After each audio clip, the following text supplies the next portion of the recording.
পাকিস্তানকে হারানোর পর এবার এশিয়া কাপের জন্য প্রস্তুতি নেবেন লিটন তাসকিনরা।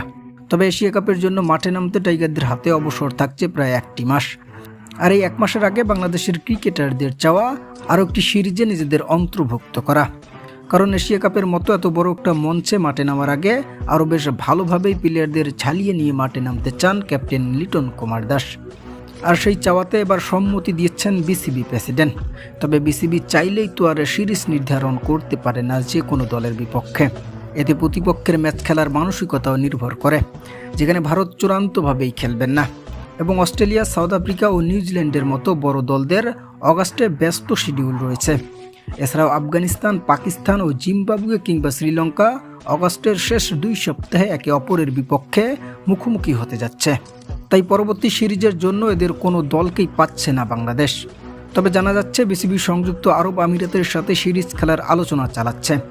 সেই সাথে আয়ারল্যান্ডেরও সে সময় কোনো সিরিজ থাকছে না, তাই বিসিবি চাইলেই সেই সময়টাকেও কাজে লাগাতে পারে।